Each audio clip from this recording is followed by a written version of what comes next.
this week's flu-free episode of the Assembly Line, an NES homebrew podcast. I'm Kevin from K-Han Games. And I'm Beau from Soul Goose Productions. And we're here, way quicker this time, to talk about homebrews. What have you been up to, Beau? Enjoying the new weather of northern Michigan, which is a lot of snow as I'm watching it. And I've been enjoying the new weather of northern Florida, where it snowed for like 45 seconds. You had like a dusting, right? Yeah, well, it was on my car, so it counts. You can come up here anytime you want. No, I'm good, at least for a little while. Well, what are we talking about this week, Kevin? This week, well, we've talked about, in the past few episodes, different things to start the episodes. We've talked about production questions and, different things about just, projects in general, but we haven't really touched on a lot to do with maybe programming, or at least like abstract thoughts to do with programming. So I wanted to talk about maybe when do you say you're like in the middle of a project and it's sort of like trudging along and you just can't seem to wrap it up, and you have all these exciting ideas that you want to like try out for new projects. Like, how do you sort of juggle the desire to like start something new and exciting while knowing that you have to like finish out these projects that just won't seem to end? Ooh, this is very applicable for the both of us. Well, what's I guess I know what like starting a new project is like for me, but what is starting a new project like for you? You can go feelings, practices, like notes, whatever. I guess it usually depends on the project, but usually for me, since I've in the past done a lot of ports, it will start with me just like coming across this old game that I love and that maybe I think other people would enjoy on the NES, or maybe I don't think got enough exposure when it came out, and I'll sort of like toy with the thought of like, is this doable? Like, would this game be doable on the NES as far as like graphic restrictions and number of screens and number of animations and that kind of thing? And then I'll sort of start, if I think that it might be, I'll start like taking notes as far as like watching playthroughs on YouTube just to see, but it's easier to watch someone do it while you take notes rather than try to play it yourself. For me anyway. I know you like to play games as research, but I'll like take notes as far as how many screens and just start breaking things down into smaller and smaller chunks until I can really get to, the details of if I can pull it off or not. So, like, what is that like, though, in terms of, like, feeling? Like, is this, like, over the course of, like, 4 hours or, like, 4 months? Like, is it just this fast thing that you can't put down? Or is it this sort of, like, drawn-out, graceful planning that's boring? It depends on the amount of inspiration that strikes me. Like, I know when we went to the Portland Retro Gaming Expo 2 years ago, and I saw that someone had done Scramble on the Atari 2600, I was like, a light bulb went off. Oh, yes, I can do this. And I went home and I just did it. And that was just like knocking it out. But for like a larger project, I'd say the preparation is over the course of a couple weeks, maybe a month. But it really depends on the scope of the project and how motivated I am and how distracted I am with other stuff. Because this lightning flash usually happens probably in the middle of a different project, I'm guessing. Oh, absolutely. I mean, if you're anything like me or you, we're always, kind of working on something. So, when something new and shiny comes up, like the whole proposition of starting new and getting something else done is really exciting. Yeah, I really love those early phases of a project where it's just like epiphany after epiphany, and they just hit you, and like you can't stop them. And so like the more you play and the more you think about it, it just keeps spiraling out of control into this bigger and bigger thing, and becomes all-consuming. Well, yeah, it is a lot more enjoyable at the beginning of a project because you haven't run into a lot of the technical challenges that you're going to face down the line. Oh, I like those. Those don't bother me. It's the when is this ever going to end phase, which I guess describe for me what finishing an old project is like for you. Ooh, well, when I'm done with the game, and this is sort of, when I'm done programming the game and it's sort of moving into beta testing territory, at that point, I'm usually like, I've spent so much time building the game that I'm just sort of tired of it. And then the beta testing process, you put out a ROM and your testers come back with these issues and you're just like, are you kidding me? Like, I have to go back into this game. I have to tweak these things. And some of them are like, can I even fix this? Like, it's stressful because you've put months and months into making the game. And then there's still all these, game breaking bugs in there that you have to go back in after the fact. And at that, when you're done, usually you're already like pushing the memory limits of the game itself. Like, there's not a lot of room in there for like more code, but you have to go in there and fix stuff. So you just have to make it work and you have to start shuffling code around, and it can turn into a mess, like a really, really big mess. Well, they always want more features too, which leaves me kind of, so like with Spookatron and the final phases, I was still getting asked to like put new things in. It was just like, man, I'm done. Like, I don't want to do this anymore. And you can't be afraid to just say, no, I'm not doing that. Well, I do, and I feel like a jerk, but this next time, I think I'm going to bring on some people like earlier for sort of like a focus group type thing, and not so much that, because like I know what I want to do, but maybe they see something that I should be doing and I'm not, so we'll see, but then they get burnt out. And that's what I was going to say. It's a delicate balance between bringing people in too early to where they lose interest, and then you're like begging them to test your game toward the end of it, or that's personal experience for me. Same. Or like bringing them in too late and like, rushing into these deadlines and not being able to finish things because there are more bugs than you expected, and there always are. Oh yeah. So yeah, it's you have to sort of like strike gold as far as like bringing people in at the right time. Yeah, with Spookatron was weird because I had like Matt, he came on very first and like gave me some advice, and then Tanya came on shortly after, but then the rest of them didn't come on until like 3 or 4 months later, after I'd kind of worked out a lot of the bugs that they'd brought up and like implemented these features. And so like it was finally like what I wanted it to be, but those early testers had dropped off and never did show up again. And then the last ones wanted new things, and it's just like, no, we're not doing that. Yeah, I remember you were a beta tester in Larry, right? Do you remember? Oh yeah. Yeah, I don't think you cared for me during that. Well, who's to say I still don't? No, I'm just kidding. But like, do you recall toward the end of that project, like it's either that or study hall that I just couldn't get people to like play these builds toward the end of the end of the cycle. I played Larry, I think, up through the end. It must have been study hall then. Like, I wasn't a part of that one. You know how my memory is. It's all a blur. So how long have you left a project before coming back to it? Considering I've only finished one game now. Well, you have projects on the back burner, right? I mean, you've touched on things. Yeah, but everything has been left behind, I guess, except Spookatron. But Family Vacation is probably the big one that I started that adventure port way long ago, and then I did the Zelda likes, but all of that's kind of, I don't know, they weren't projects that I feel like might ever be returned to. They're sort of like that prehistory Genesis learning phase, and not like definite ones that was like, yes, I have a real plan and this is actually going to get done. Right. So for those, I feel like Family Vacation is the first like project that I really announced and was really like, this is going to happen, and everybody wanted it to happen, and then I sort of disappeared with it.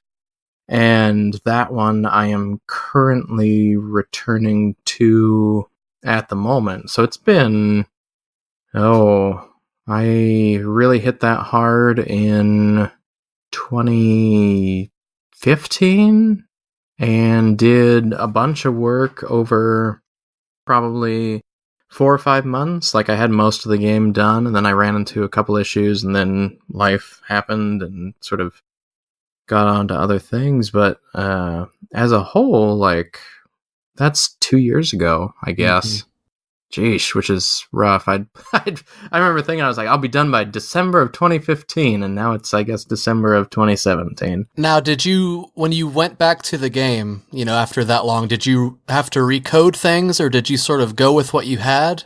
Well, since I haven't actually got back to it yet, okay, I thought you said you had. Well, I guess I should clarify that. When I say that I've gone back to it, I've gone back to it at the planning level and not at the actual code level. So, like, I figured out a bunch of stuff that I want to do differently, or how to do things I didn't know how to do back then. Or even, like, I started doing art for it myself, and then some other stuff with another fellow that, I guess we'll announce some other time.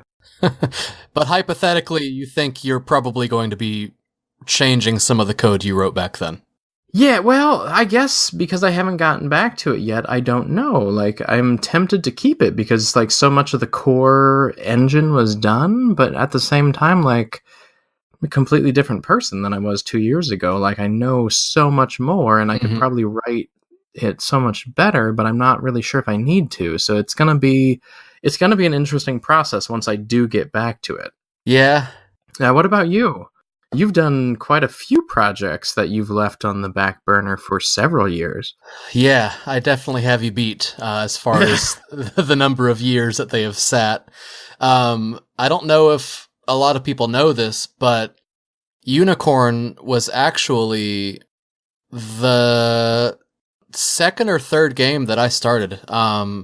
It might have been the one I started right after Frogger came out in 2009. Oh, sheesh. Well, the Retro Collect picked up the article on it in, like, 2013, and that was one of, like, my inspirations, and geez, it was 4 years old at that time, it looks like. Right. So, yeah, I started that really early on. Still didn't know a whole lot as far as programming. I mean, I was learning more every day. But that sat, by the wayside for years as I developed my ability to just program in general, and just, as more sort of easier things came along that I could tackle, to build up my knowledge core. But I think that I returned to that pretty hard, I'd say early 2016. And so that at that point, that was almost 6 years, depending on when I actually started it. I'd like to go back and see when that original document was started on my computer. Oh, you should. I've seen that folder of your unfinished projects. Well, you and a lot of people. Apparently that's circulating around without my knowledge or permission. There's some embarrassing stuff on there that whatever. It is what it is. It work on the NES. It's just not that embarrassing. Yeah. Oh, well. But yeah, I know that with Larry, that went through a couple iterations as well. And when I finally went back to it for the final time, I rewrote everything. Like, I just sort of started fresh, because, like, you have to sort of make a decision when you start writing these subroutines as far as, like, if you want to make one subroutine with, like, pointer tables to sort of handle all the screens, or do you want to make different subroutines for each different screen that is basically the same but maybe handles things a little bit different. So it's just a point of, like, coming up with, like, how efficient do I want to make it, and does it really matter in the end? Because, as far as, like, gameplay wise, someone probably won't notice a difference, whether it's coded efficiently or not. I mean, of course, if it's coded poorly, they'll be able to see some bugs and, some stuff that isn't great, like, flicker between screens or, basic stuff like that. But overall, it is fun to go back and look at old code because, especially for someone who I don't comment a lot of my stuff. Like, I just sort of you don't code it and move on. And, I'll know by what I name a subroutine, sort of, hopefully, what its basic purpose is, and I can sort of figure it out from there. But, going back and look at old code is a lot of fun. Well, I learned a lot of what I was doing from your, I think, original Larry routines. And then when I found out that you didn't use any of them in your final one, I was like, uh-oh, what have I learned? So what's still sitting on the back burner for, like, the things that you think you will get back to that are unfinished? Well, I mean, Unicorn is mostly done on my end, and I've said this a few times on here. I think we're still trying to work out the online logistics of the game. But I don't know. I mean, there are some older projects that I'd like to return to, maybe, but a lot of them were just sort of moments of, oh man, like this would be fun, and then I'll like go for it for like a week or two, and then I'm like, maybe, probably won't really work as a full project. So I don't know. Disc golf? See, that's one of the ones that I'd like to do, but am I allowed to speak of that? yeah, you are. Okay. My biggest problem with disc golf, and it's silly, I guess, like when a disc hits a tree and bounces off of it, like the code to handle like the gravity and the bouncing rotation and that kind of stuff, like that's sort of outside the scope of my brain. Like I can't comprehend how to write that stuff. So I'd love to do it. You know, if someone who's listening is into disc golf and you'd like to sort of like push this project through with me, if you're good at math, hit me up. We'll do this. Actually, your big one, though, for me at least, that is unfinished is Gatsby. Yep. And that's another one that I sort of hit a brick wall with, and it has to do with math. I mean, if any of you have played that Flash game, which is Gatsby. The Great Gatsby. Yeah, of course. Yeah. Okay. Is that what it's called on the game? Oh, maybe it's just Gatsby. Who knows? Well, anyway, I'll shut up. You don't play as Gatsby. You play as Nick Carraway, and he has a hat that he throws as a projectile, and it sort of does this really cool, loopy sort of, I don't know, path when you throw it. And, you know, if it hits something, it returns to you a certain way, and as it's returning to you, if it jumps over to you, if you jump over it, it sort of loops around again. I can't comprehend how to do that sort of pattern either. So I've asked Brian from Retro USB to help me with it, and he always says he will, but I never, I guess, bug him enough to actually do it. So if I can get that figured out, I think I could knock that game out too. There's things that I'm not quite smart enough to figure out, and I hate it because I don't like asking for help, because I just sort of like to work on my own pace. I feel like a failure when I ask for help. Oh man, I ask for help all the time. It's like I've never discovered Google. Well, how do you even like type a question like that into Google? I don't know. Exactly. Hat return routines. What are the physics here? Right. That's exactly how I'd type it. Anyway, are there any projects beside Family Vacation that you've started that you would like to do? I have like 3 active projects right now, and one of them is the RPG that I started over the summer just with the battle routines.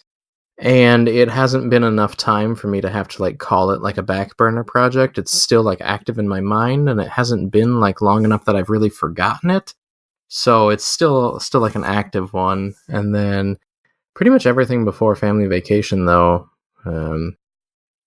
they're either just in the planning stages, or I don't tend to write a lot of code unless I plan on really writing it out. So like adventures sitting back there, and ever since you brought it up last episode, it's like, well, maybe I should get back to that. You know, I was stuck on like how to make for like the dragon to find his way to the room you're in, and like for him to basically be off screen. And I didn't understand that at the time, but because Brian had told me with Spookatron, like you can't just store enemies based on their sprite position. You actually have to like, you know, do some status updates and things like that. That way you can have things that are off screen. And it was like, boom, light bulb. That's what I couldn't figure out. Like, how do you have something off screen that's still active? And then actually playing the game that we will be reviewing in just a minute, they have some off screen enemies. And it was like, oh man, like I could do this. But I still don't think I'll ever get back to it, but at least I could do one more piece of the puzzle for someday never.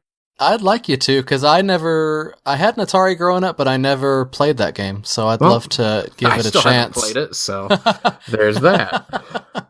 You can't reveal that as someone who's possibly doing a port. People won't take you seriously. I will say, if I ever do any ports, period, I have never actually played that game. So our desires to do ports are completely different. Like, I want to port things that I love, and I want people to play on the NES.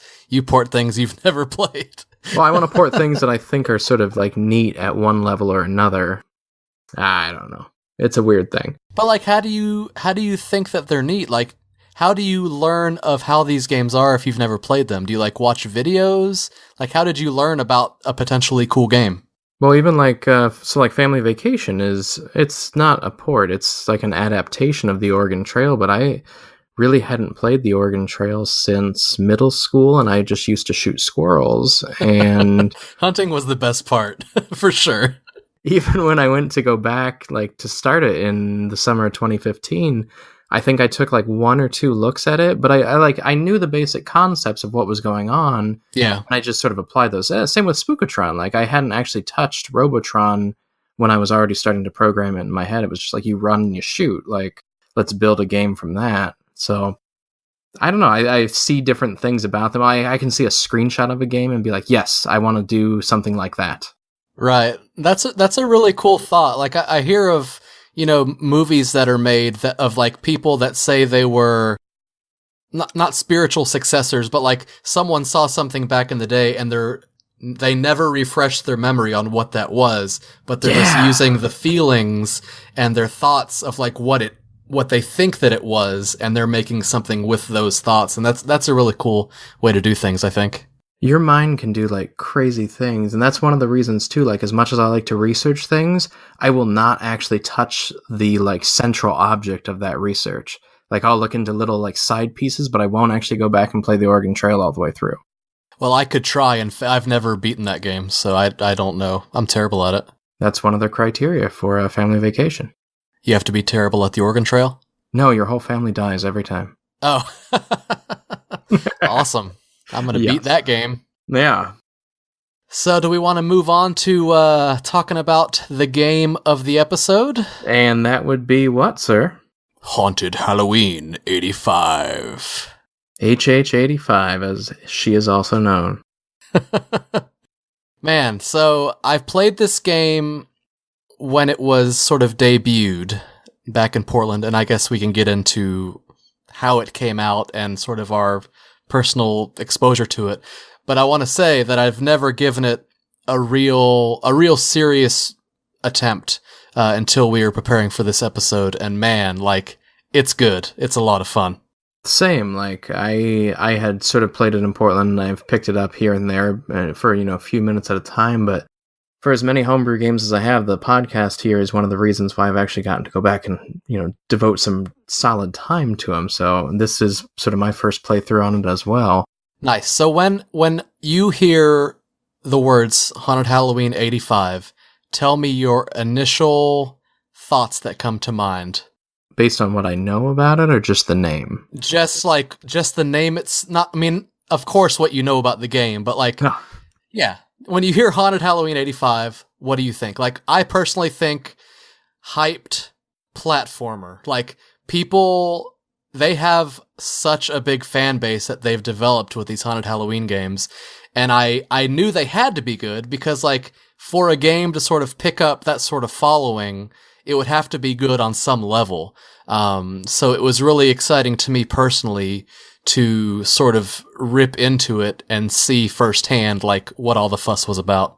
I guess for me, the word that comes to mind is professional. Like, everything I've seen of it, whether it's just how it's presented, where it's presented, from what I see going on the screen, and like the way that I see people actually playing it, like professional, licensed, quality stuff. Like, and not only, sorry, I didn't mean to cut you off, but not only is it like professional as far as like package, the game and the way it looks, but like even their presentation, their booth presentation at these expos looks so professional. Like they're doing everything the right way. Oh, okay. I apologize then. No, yeah. Like those booths are like, it's a show. Yeah, it really pulls people in with their big cardboard cutouts of the characters. They do a great job. Oh, there's usually like a sharp NES TV there if they can, giant screens. There's multiple people that have worked on the games, like out there talking with people, like shoving the controller in like kids' hands. Like, they're out there really like selling this thing, and they have every reason to, because it just is a solid game. Yeah, it's interesting because, a lot of developers, they'll sort of push out game after game after game, and every new expo, they're sort of pushing that new game. But with the Haunted Halloween games, they're such good games that they, like, that's always their focus when they go to these shows, like, come play Haunted Halloween because we put so much time into this game and it's such a good game that there's no reason to, like, rush to do another. I mean, they're doing Full Quiet, of course, which we talked about before, but, like, they wouldn't necessarily need to do that to keep people interested because these games are so good that they could continue to push them year after year. Well, and homebrew things are interesting too because there's no like channel in which everybody will see it at one time. So these people that see it at the next show didn't see it the one before. They weren't even there. And so they're just catching more flies to the honey, I guess, over time. So let's back up a little bit. Yes. When the game first came out, sort of walk me through how you learned about the game, because I think we learned about it pretty much the same way. But tell me how you learned about it, what you thought about what was going on, like sort of your thoughts in general about the history of you coming to know the Haunted Halloween game. So Haunted Halloween, I had heard like an inkling on Twitter that it existed. And this was like a week or two before the Portland Retro Gaming Expo in 2015. And that was the first year that I went to the expo and was just like sort of like shocked and awed. I got to meet all these people and like do all these things and like see things. But then there was this booth with these giant cardboard cutouts and a bunch of TVs and some guys hanging around it. And they had on display this sort of scrolling beat 'em up platformer that they were showing off that, to me, like as somebody who was following everything that he possibly could, just arrived out of the blue. Like, I had no clue it existed other than some brief mentions on Twitter with no pictures.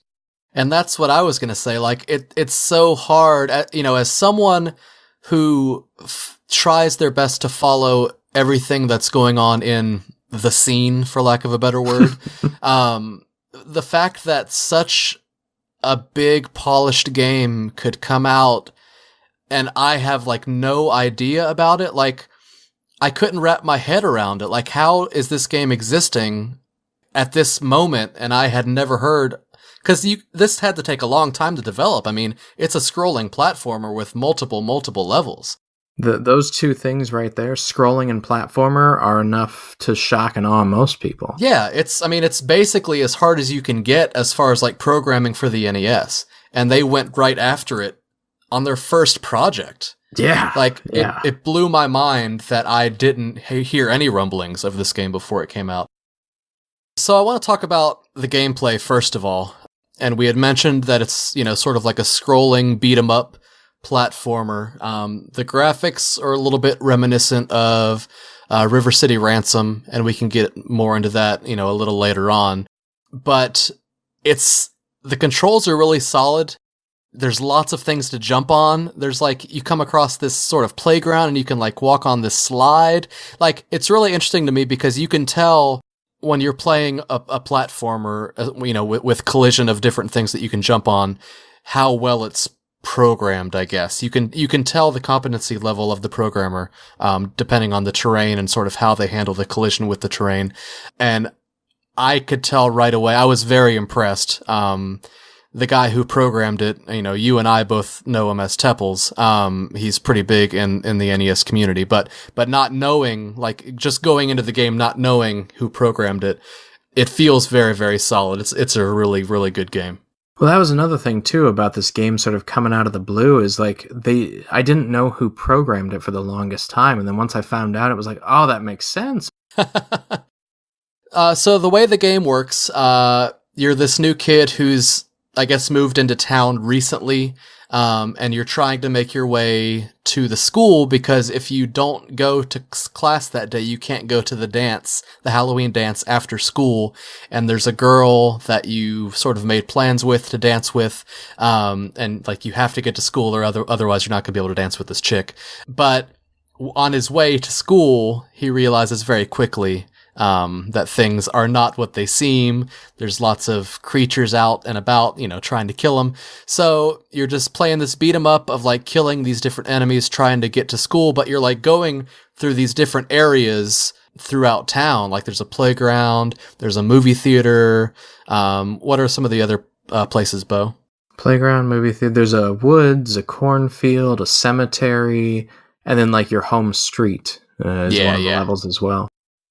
Yeah, it was really, and each area feels really unique, and the graphics are very sort of, they're really good, and then in addition to them just looking good, there are little nuggets of like, on the nose, like, you know, the little logo of the guy on a poster on the wall, or like... Oh, a lot of the background stuff. Yeah, background graphics, yeah. Very really interesting. Fun. Mm-hmm. The treehouse, you see like NES Club and like 2600 Boys, and yeah. I'm getting all those wrong, but it is equivalent thereof. Yep. And so what do you think, like, I guess what's done well and what's done, like, what could have used some improvement, would you say? Let's start with that first. Well, as far as what could use improvement, I think that I'm nitpicking because, you know, the game is really, really good, and I'm not... Like, my go-to genre is not platforming, so a lot of NES games might be like this, but what struck me really quickly on is it was really hard for me to discern, like, what could be jumped on and what couldn't be jumped on, and because the colors that they use, I mean, the atmosphere and the mood of the game is amazing. Like, it really feels... color-wise and graphics-wise, you know, like Halloween-themed, like a haunted sort of creepy game. But they use some colors on the background that I couldn't really tell, like, that I was supposed to be jumping on it. And I've noticed that on some of the licensed games, so it might be just a thing that, like, I, as a gamer, need to get over because, you know, it's not my sort of go-to genre, like I said, so it might be common that a lot of games do that. But I just felt like it was confusing to me. And then some things that you can jump on, if they were put in a different place, you couldn't jump on it. So there was just a couple areas that I got really confused and lost some lives on. Yeah, I would agree. And it's not just... So, like, if you compare it to licensed platformers, like Mega Man has everything is, you know, 16 by 16 blocks. Like, the whole world's built out of those blocks. And Haunted has more of a sort of a Simpsons feel with, like, the larger structures. Mm-hmm. And it is somewhat difficult to see some of the things that you either need to jump on or need to avoid. Like, there's some broken glass that you don't realize you can't step, or the ooze you can't step on until the ooze. You've already lost some hit points. And yeah, it's rough the first time you're playing through, but it's also stuff the second time and the third and fourth. You're like, oh yeah, I need to avoid that. That's pretty obvious. Right. And it could be argued that that's just part of, you know, sort of old school NES gameplay. Like, you need to learn the game to love the game. And that's not necessarily the case here, but I could see how that could be argued, like, as not a con. The only thing that threw me off with that was there were some items that I could not ever figure out how to reach, and I didn't know if it was because I wasn't seeing something that I was able to jump on, or what the issue is. So I'm going to ask the guys in just a bit when we have them on what the case is with that. One thing that took me by surprise was how few enemy types there were in the game. There really are. There's like 5, right? Yeah, I think, 5, including that little wolf that jumps at you really quickly. Oh, yeah, he's rough. Yeah. But they use the enemy types well, and they start sort of throwing them at you with different combinations to where you have to tackle the battles, you know, sort of uniquely in each situation. But yeah, that is one thing that jumped out at me. It was a lot like the Mad Wizard in that regard, like so few enemy types, but you use them in such creative ways that you really don't notice. Yes. So the game just keeps playing well because of that. Mm-hmm.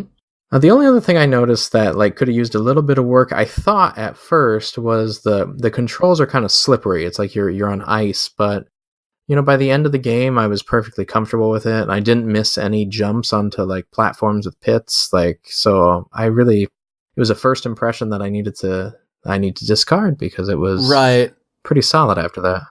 I couldn't decide whether I wanted to use that as something I wasn't happy with or not, because it felt sometimes like I couldn't turn around quite quick enough. Yeah. Like if I was jumping over something and wanting to turn around really quickly to hit it and then, you know, move out of the way or whatever, it just felt like it was maybe 1 or 2 frames too long before my character physically turned around. But again, that's me nitpicking. And, you know, when you learn the game, you'll learn to sort of play around that.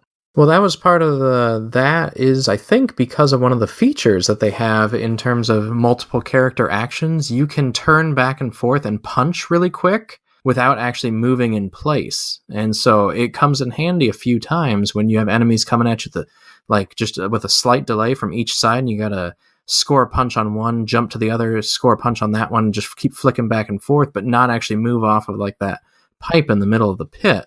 So I think it was on purpose, but you do notice that delay when you're really trying to turn and like punch a boss that needs to be going down. Yeah.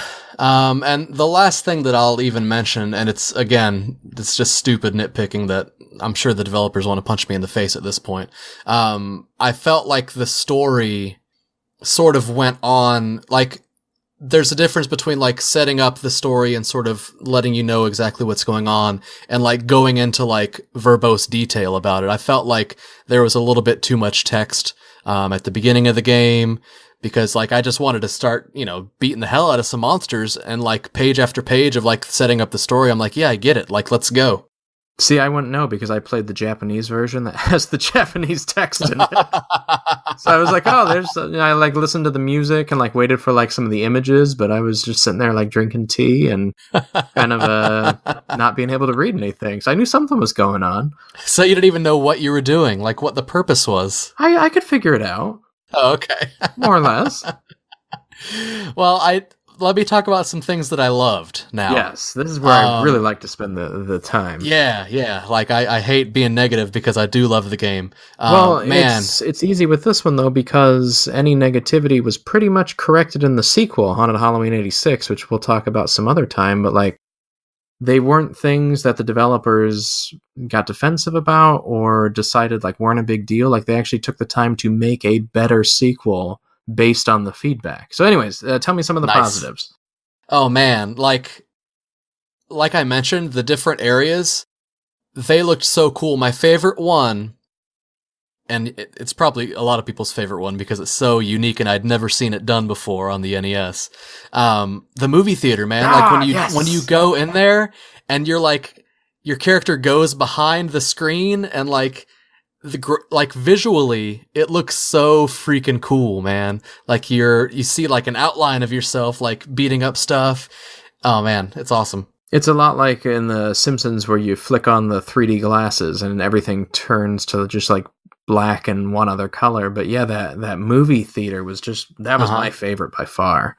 Yeah, and the detail, I don't know if you stopped to look at the posters. Oh, I definitely stopped to look at the posters, yeah. That were advertised, or, the movies that were on the marquee of, like, what was playing. Like, they took so much effort in, like, making it period specific. Like, the posters, even though they're really small and sort of broken down into, like, really abstract pixels, like, you can tell exactly what freaking movie it's representing. It's really cool. That Empire Strikes Back one. Yeah, I think that's my favorite one. Yeah, that thing was neat. I'm glad I'm not the only one that noticed those. No, man, it's awesome. Any of the more urban scenes like had that type of detail. Like the school had the posters in the background and the treehouse and stuff like that. Yep. You don't see as much of that in the woods, of course, because trees and stuff. But the mall and the movie theater as a whole, like just. Man, that was neat. Yeah, it's fun to play. Like, you just feel the joy when you're playing those areas. Like, a lot of games, like, when you're gaming, you're having fun because you're playing a game or whatever. But, like, this game, it brought a lot of, like, pure, like, joy. I felt like a child again playing this game. As silly as that sounds. It was an experience, not just a game. The platforming action as a whole was pretty solid throughout. Like, you're jumping on platforms, you are punching bad guys, and that's why it's sort of a scrolling beat 'em up and not just a platformers, because most of the enemies took a couple hits and like they're coming onto the screen sort of what's it called? Double Dragon or Battletoads style, where you're taking down the same enemy over several hits or whatnot, and you're using different moves. There were a bunch of different moves you could use. And all of that sort of led to this diversity of challenges throughout the game. You weren't just doing the same thing over and over, and they weren't just trying to make things more and more impossible for you, but you were actually confronting different obstacles, even with the same enemies sometimes. And that's one thing I'd really like to commend them on. There were no moments in the game that felt like it was like a cheap death. Like Ninja Gaiden Yeah. will throw enemies at you that like it's impossible to dodge. There was never a moment playing this game that I felt I didn't know what to do or that like it wasn't insurmountable in some way. Like even the boss that I couldn't get past, I guess it was the second to last boss, the werewolf guy. Like I knew what to do, I just couldn't sort of pull it off. And I really wanted to thank those guys for making a game that didn't include any cheap deaths. Well, and with that, you learned certain strategies. If you did keep dying at the same spot over and over, chances are it's because you weren't doing something right. You were just doing the same dumb thing over and over. Right. And so I found that, like, at the, I think the end of the sewer level, there's suddenly, like, 6 ghosts coming at you at once, but the exit's right there. If you just jump through to the exit, you don't have to kill any of them. And I think there are actually signs up that say run or something like that. Really? There are the little graphics, and it might have been Japanese in your version, but yeah, there were some places in the game on the background that physically was painted on the wall, run. Yeah, I mean, like, I want to sit there and kill everything. And I was like, no, I can't do this. So when I played through again this morning, because I got stuck on that werewolf boss yesterday, but then was able to make it through today, and, like, I just took off and kept running for certain parts and didn't kill everything, and it worked out much better. But I like that level, like, there was some strategy to it, and you could actually, like, get better at the game. And the bosses, I will say, were all very unique. Oh, yeah. And they all felt good. The birds, I had never seen a boss like that in a Nintendo game before, so it felt very fresh. Yeah, a lot of fun. Well, that's in the movie theater, too. Is that a reference to Hitchcock's Birds, you think? Oh, I didn't even think about that. We'll have to ask. Probably the case. Knowing Zach. Yeah, that's true. Zach was the artist. The one that let's see, the Scarecrow one was good. Mm-hmm. I probably had the most trouble with the Scarecrow until I actually figured out what I needed to do. That was one of the weird ones where, so, like, with the first boss, I, tried really hard to, like, not get hit and this and that. And then eventually I just found a strategy where I could just blow through him in, about 5 seconds. And the same with the second boss. But after the Scarecrow ones, they started to get a little harder. But with the Scarecrow one in particular, like, I think I just got lucky every time I played it. And oh, really? Somehow, like, I just powered through it and killed him. Yeah, I developed a strategy to where I was, like, dodging that bird. I would, like, jump between the platforms, dodging that bird, and then I would, like, jump down and get a couple hits on the Scarecrow and jump back up. I had a pretty cool technique. I don't know if it was the right way to do it, but I could do it without getting hit. Oh, I just used my Fists of Fury and beat that one. But by the time I got to the werewolf, I couldn't just do that anymore. Actually, the birds, you couldn't do that. And so it was nice because I wasn't able to just cheat anymore. And so, yeah, the game also sports a pretty impressive soundtrack, I think. Oh, yeah. I liked it so much that I stole the musician and made him do the music for Scramble. Oh, you did? Absolutely. That's right. Human Thomas did the music on this one. He also did the Holly Jolly NES mix, the Christmas cartridge last year. And yeah, he really took some time with the soundtrack. Every level has its own song. You can hear, like, sort of echoing riffs. That's why I thought the werewolf boss was the last one for the longest time, because his music kind of plays on, like, the title screen and stuff. But it ended up not being. Yeah, I could sort of, like, feel it, and I was like, I think I'm at the end because of that. It's closer, but that's funny. Maybe you should be analyzing the music, because it sounds like you have a pretty good ear. I definitely should not be. I didn't even notice that. Well, maybe I made it up then. You just never know. I was too busy getting my butt kicked. Yeah. There's pause music. There's a bunch of sound effects. Like, just throughout the game, like, they didn't cut any corners and, like, gave the game a full soundtrack in the process. Yeah, and I think they sort of wanted to showcase that, so that in the options screen, they actually put a sound test to where you can listen to all the music, and actually relax and enjoy it without worrying about getting killed. Well, I had to do some other things while I was playing, and so I got sort of tired of the pause music, and I would just make sure to kill all the enemies and then leave the screen on, like, the main level music, and then go do what I needed to for 5 or 10 minutes, and it never really got old. One thing that I noticed, all the music during gameplay sort of has, like, a haunted, dark feel to it, and of course we'll play some examples here in a little bit, but the pause music was it almost seemed happy. Like it had a completely different feel to it. Yeah, very upbeat. That's one of the neat things about the game as a whole is it wasn't just done by one person or two people or like a programmer, then a musician, an artist. It was actually done by 5 people throughout the process, or at least 5 main people. And you had a programmer with Teppels, as we mentioned. Thomas did the music. Zach did the art, which we'll talk about in just a sec. And then Greg and Tim, the 2 guys who kind of put all this on, they own a chain of video game stores in the Pittsburgh area. And this was kind of like their dream to make a game. And so they did a lot of the planning. I know Greg did some of the art, some of the sprite art. And they kind of made this game as a team, which is sort of unheard of in the homebrew community as a whole, just because it takes so much work. Yeah, and they pulled it off beautifully. Well, it allowed for them to each focus on their specialty. So, like, Thomas only had to do music, and he could take pretty much as much time as he wanted with all of it and make it a real complete soundtrack. And then, Zach could take his time with the art, but then you had Tim and Greg sort of overseeing it to make sure that all the pieces fit together in a way that worked. Did you have a favorite musical theme from any of the areas? I liked the mall the best. The cinema and the mall, something about it, a lot of it was probably just the level design as a whole, like worked with the music in such a way that it made it an instant favorite. But yeah, what about you? My favorite one is probably the cornfield, and that's the one that I'm gonna play in a little bit. So as I mentioned, the art was done by a fellow named Zach. He sort of did most or all of the background art. And it was, with all these guys, it was their first, except Teppels, of course, it was their first NES project. And so he had sort of had to learn the restrictions as he was doing it. And he created some really memorable scenes. I mean, outside of the mall and the cinema, the cornfield has some nice like shading and stuff. Mm-hmm. And you see sort of the sunset and the sky, and like the game progressively gets closer to night.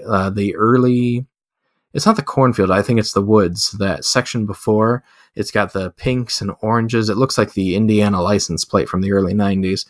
And it's just like the amber waves of gray one for my fellow Hoosiers.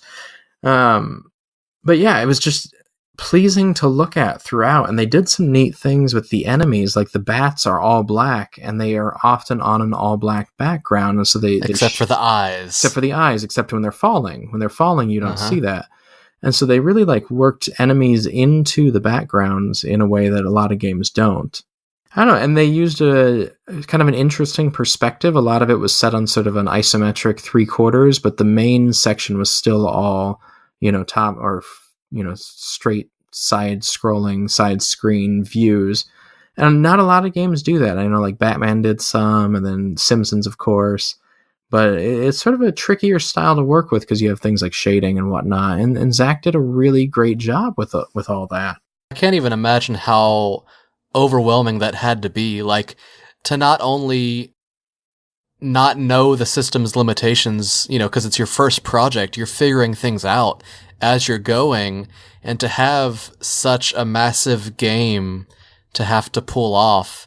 And not only make everything look good, but make everything look like it, belongs in the same world. They really knocked it out of the park. And I still can't really wrap my head around how they pulled it off, because it was their first project. Like, they didn't even know what they were doing, and it turned out so good. Well, I know with a lot of it, if I recall correctly, Zach had pitched a bunch of stuff or shown things, or he would come back with art and be like, okay, this is it. And then they would have to cut a bunch of it. And I'm sure they'll get into that shortly, but either because he used too many tiles or the attributes weren't correct, but he just kept working with it and made this really pleasing looking game with a lot of atmosphere. Yeah, atmosphere is probably the main thing I think of when I think of this game. They did a heck of a job with that. Well, and if you want to see sort of how his style has developed, there's of course Haunted Halloween 86, but in the woods level and the house level, or the street level at the end, I'm not quite sure what you call it, you can see a lot of what he did on those levels in their new game Full Quiet. Like, he just has perfected a lot of it and made it even nicer in ways. Yeah, I'm excited for that game. Oh yeah, because it's all set in the woods. It's all kind of horror-esque. It's not horror, but a mystery.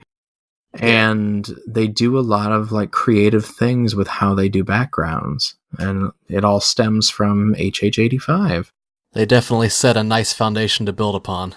Yeah. Oh, yeah. You can't ask for a more solid thing than 85. Like, it just can only go up.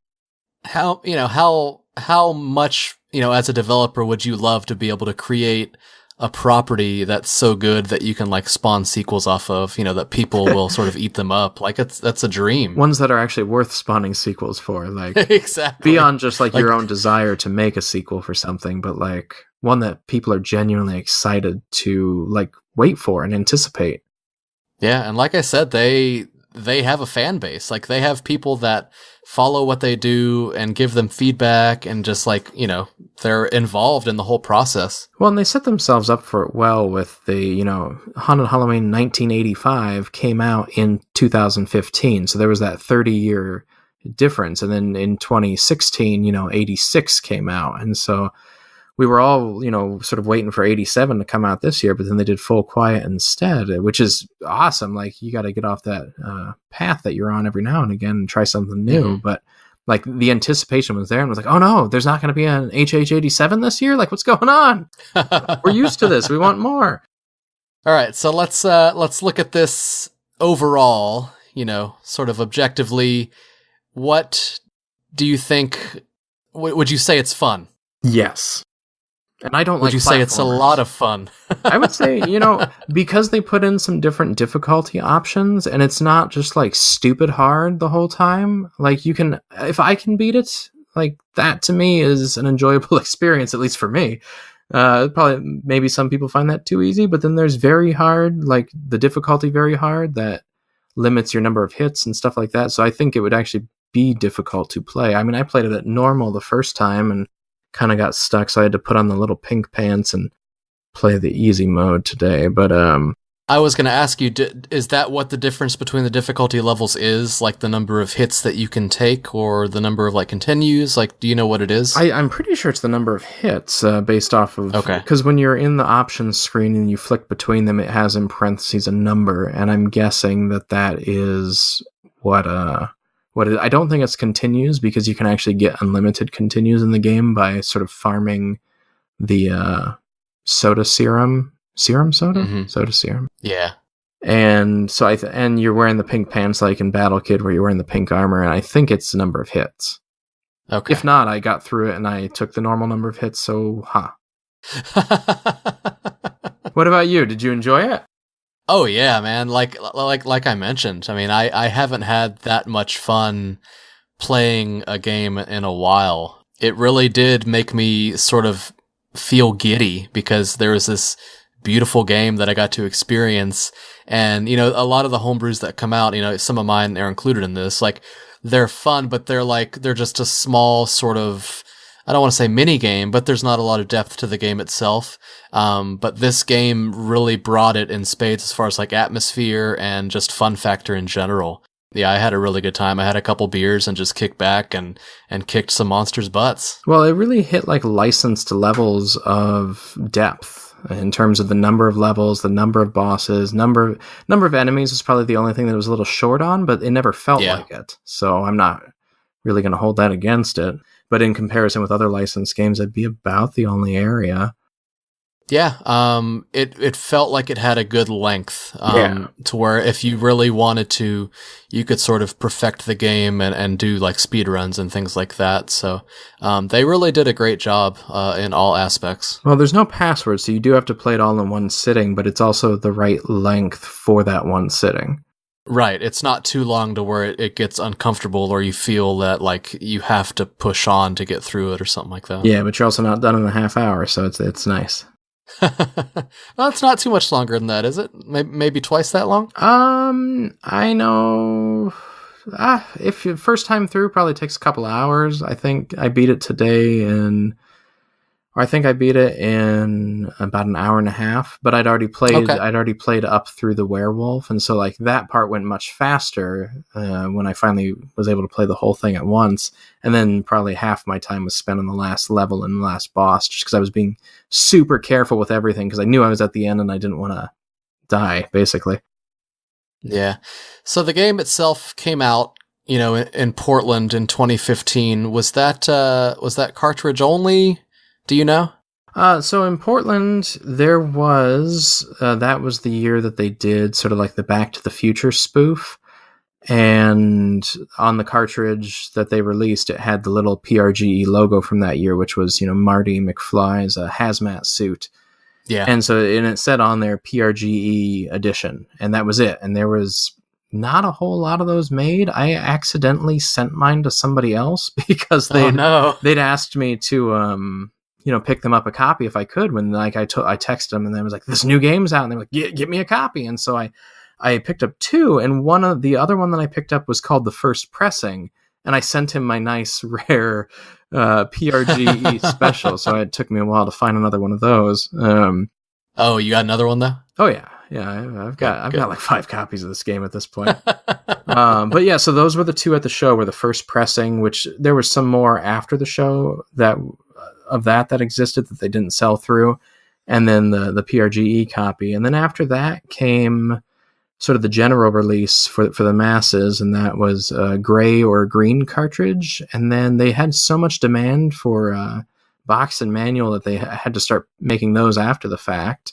And then just this past year, due to the Haunted Halloween 86 Kickstarter, they'd promised sort of a Famicom edition, and they went back and did a Famicom edition of 85 as well, with the full treatment, Japanese text. It's on a, Famicom cart. It uses INL's boards still like the others, but he designed a new board for use with them. And yeah, so there's 4 editions. There's a couple different variations on, cart colors and stuff like that with the general one. But on the whole, it's still available. You can still buy it. There's some stuff there for the collector. There's stuff for the gamer. And if you speak Japanese, you can play that too. Do you buy it on their website? Like, where do you buy it? Oh, yeah. It's available on Cash and Culture's website. That's the name of their stores in Pittsburgh. And you can also find on there the Chip Maestro, which was discontinued for a number of years. They sort of have helped get that back into production, which is a sort of a chiptune cartridge. It works with a MIDI keyboard and everything. And so, yeah, that was another thing. When they appeared in Portland in 2015, they had the Chip Maestro thing. And it was just like, who are you guys? How did you even know about this? So yeah, let's talk about this music. I mentioned that my favorite theme in the game was the music that was sort of playing during the cornfield level. And they did something that I like to do, especially when I started doing music, but they sort of did it way, way better. They made this sort of grumbling industrial sound in one of the square channels. It almost sounds like an old, like, Nine Inch Nails song. The texture that they've made for this instrument, it's really, really low as far as the octave that it uses. So it sounds really grumbly, like an animal. So it almost like an animal. Yeah, I'm sure that they could use this sound for an animal sound as far as the sound effect. But it starts out with this sort of really fast pattern in that little square channel, and then the melody starts in a really high octave in the triangle channel, which is really unique. And then they take the melody from the triangle, it moves to the square, and the triangle moves to like the harmony. It sort of all comes together, but they do it in this really, really unique way that I want you guys to listen. So let's check out the music from the cornfield. And what I want to do as an added bonus, I want to use the boss music from the Scarecrow, which is the boss from the cornfield level. They take the same theme and they sort of just change it a little bit, so it's this one continuous sort of musical theme, for lack of a better word. So I want to play both of the songs, but I want to play them sort of one after another so they go together. So real quick, let's check out the cornfield theme, and then the cornfield boss, the Scarecrow theme.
So yeah, I don't think we've done that on this podcast yet, as far as like doing one song, like multiple songs from a soundtrack, but I don't think that there aren't many games that have put this much sort of overall thought into their soundtrack. I think maybe Battle Kid is on this level as far as like the musician took the time to like construct these themes. Ooh, Lizard. That sort of, well, I haven't experienced that firsthand yet since the game's not out. But yeah, like it's so cool the way like the theme from the level and the theme from the boss fight, it's the same melody, but it's sort of like it's layered on top of one another. It's just really cool. So I really wanted to showcase that. So bravo, Human Thomas. So yeah, the music in the game is great, but not as great as the people that made the game itself. So we decided to bring a couple of the dudes on from Retrotainment. We got Greg and we got Tim here. What's up, guys? Yes, sir. How you doing, guys? Hey, good to have you. And actually, this is your second time on, Greg, come to think of it. Yeah, correct. We had that nice little chat. What was that, about 2 months ago, maybe? Yeah, when the Full Quiet Kickstarter was still going, which ended pretty well, correct? It definitely surpassed our expectations, so we have no complaints. I think, like we said there on the Kickstarter, that the Kickstarter community is a pretty fantastic thing, and we're just happy that we've been able to utilize it and have a positive response. Excellent. All right, so Beau and I came up with some questions we want to ask you, because we're talking about Haunted Halloween 85 on this episode, and we just wanted to sort of get some inside knowledge, because to both he and I, it sort of came out of nowhere, and we want some maybe some information, that we didn't know before we met you. Well, we always wanted to do an NES game, and we weren't sure we could actually do it. So before we made any announcements or tease to it, we wanted to actually get into it and make sure we could do it before we actually let people know what we were doing. And we're pretty happy how it came out, and we're glad that it surprised people and that they actually took to it. And we're very humbled by that. I think we're going to start as far back as we can here. I want to know what both of your earliest NES-related memories are. For me, I was late to the party, I guess. I got the, what's it called, like the Darth Vader model of the 2600 after the NES came out. So it was, my earliest memories are all at my neighbor's house. He got an NES, and I spent as much time as I possibly could there. I think that the first thing that like truly captivated me on the NES was playing Metroid and being in that world. And that was like a whole new experience for me. Yeah, it's one of the most atmospheric ones out there. And like Greg, I got to start with the Atari 2600. I think it was probably the Christmas of '84. My sister and I got it, and Pac-Man, Demon Attack, things like that. And then a few years later, friends of mine started to get the NES, and we started to play things like Baseball Stars and Tecmo Bowl, Wizards and Warriors, Double Dragon.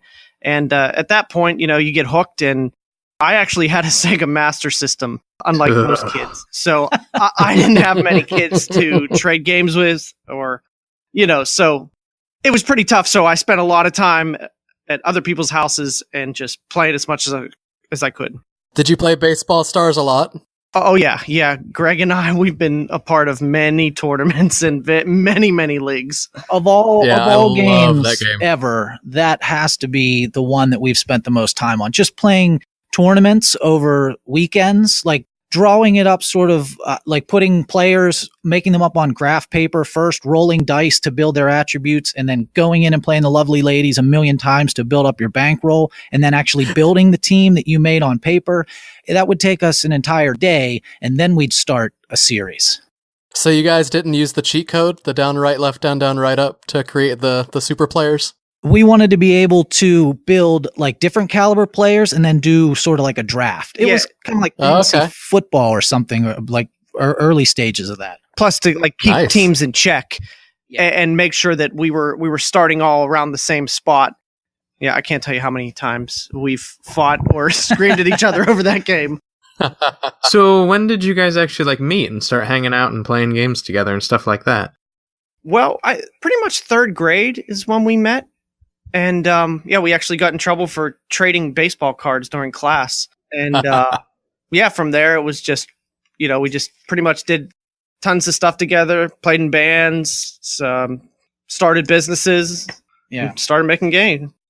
Yeah, so like you guys run 3 stores in the Pittsburgh area together, correct? Yep. Cash and Culture is the name of the stores. For us, it's just been sort of one continuous thing from our early days of just collecting and trading baseball cards and stuff like that. And we just kind of been parlaying that into more and more different things. And that kind of took us into the world of retail. And that's been our day job. So where did Retrotainment come from, and sort of how did that come about? Retrotainment was a word that or a term, phrase, whatever you call it, mashup that we had been throwing around for a while, and we weren't quite sure what to do with it. And then we kind of, I guess we had talked about how awesome it would be to like make our own NES game, never thinking it was possible. And one day stumbled upon Nintendo Age, and that was it. We were like, wow, this is possible. Like this could be a reality if we can learn all of this crazy stuff and like set our minds to it and try to do it. So you mentioned that, when the two of you met was around third grade. Zach, who does the graphics, when did you guys get up with him? It was a little bit later in the process. We had done, when we first started out, I guess we kind of assumed that we were just going to do everything ourselves, kind of like you guys do. And then it just kind of got to the point where it was, it's really difficult to learn all of this stuff. And as we were going along and working on graphics and working on music, Tim was doing a lot of the music and sound effects and stuff. And I actually met Zach. I knew his brother. We were good friends, and we started talking one day, and he was like, shit, yeah, I'd love to do this. And, he took the graphics to a whole new level. Similar thing with Thomas. I was actually friends with him. Didn't realize that I was talking to the same person. We sort of were talking online. I didn't realize that I knew him already. And he just picked up Family Tracker, learned it, and from that point on, Tim and I were like, wow, these guys are killing it. Let's just sort of divide all this stuff up and try to all focus on one particular thing. Okay, so you alluded to the fact that when you guys decided to make a game, from the start, it was an NES game that you wanted to make. Was your idea as concrete as knowing that you wanted it to be Halloween themed? Like, what did that original idea look like? Well, I've always been obsessed with Halloween and trick-or-treating and growing up in the 80s and things like that. So it felt like a really natural point to start.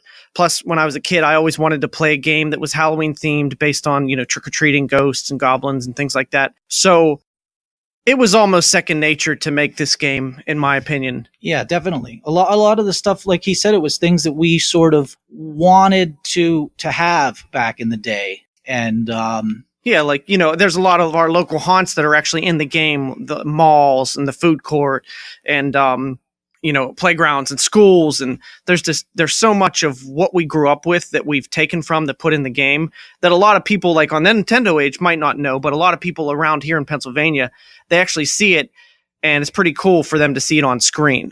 What is Conway Street? Conway Street is the street I grew up on. Oh. In the mid to late 80s until the early 90s. Oh, Nice. Interesting. I saw it was very prominent in the home level, and I was like, that's got to be something. Yeah. as a side note, Tim's team in Baseball Stars was always the Conway Crushers. Awesome. It's an old thing there, that Baseball Stars. So you said that you stumbled upon Nintendo Age, and you sort of saw that people were making games for older systems, but what games caught your attention, I guess, that caused you to realize that, your vision could be achieved, if you recall? That's a good question. We're talking homebrews here then, because that was the first thing that put the notion in our heads that us 1 or 2 or 3 people could collaborate and actually make a legit game.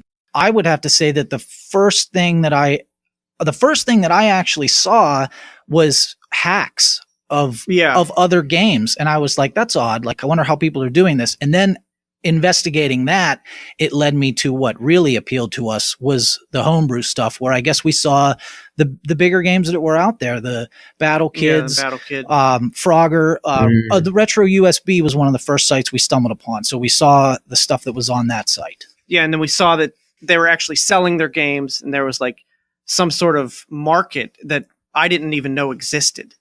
Yeah, like that people were interested in this sort of thing the way that we were, that was completely foreign to us. So did you guys have an idea of the limitations of the system ahead of time, or did, like, as they popped up and like you got frustrated, did you ever get like the sinking feeling that maybe you weren't going to be able to pull it off? So no, we had no idea what the limitations were. We knew nothing. We're literally starting from zero, like zero, maybe less than zero. We had never made any sort of game or anything like that. So we had no clue. We tried to put a lot in, and a lot came out. And like, yeah, just towards the end, it was like hack and slash. No on this, no on this, no on this. But a lot of that is what led us to doing 86 right afterwards. Cause we were like, okay, we know the things that we wanted to do that we couldn't do. So let's try to roll right into a sequel. And now we kind of have improve. Right. Yeah. We have be more efficient, like a foundation on how to even make a game. So let's try to make a better one. So you started with more like conceptual ideas of what you wanted, and then sort of hit the realities as you went. Yeah, characters, settings, like Tim said, a lot of settings, from our childhood growing up. So what were your sort of favorite games growing up, and what sort of influences fed more or less directly into 85? Well, I'd say for me personally, Wizards and Warriors, Double Dragon, like we had mentioned, Baseball Stars, but that was purely just being competitive and staying up late. Super Mario Brothers was always pretty cool. I mean, that was a packing game, so everybody had it. But I would say Wizards and Warriors for sure, number one, Double Dragon, number two. What do you think, Greg?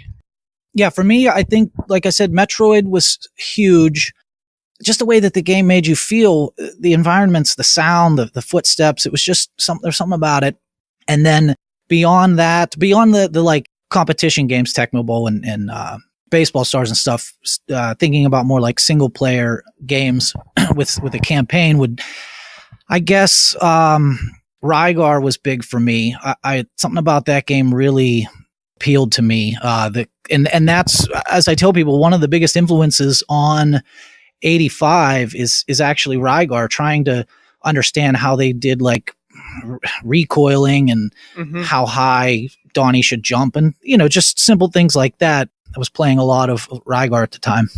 You guys clearly have a love of platformers, because you jumped into pretty much one of the hardest genres to begin doing this in. Like you didn't mess around with like a little puzzle game or any slower paced things. A scrolling platformer, there's very few in the homebrew community, and you guys tackled it from day one.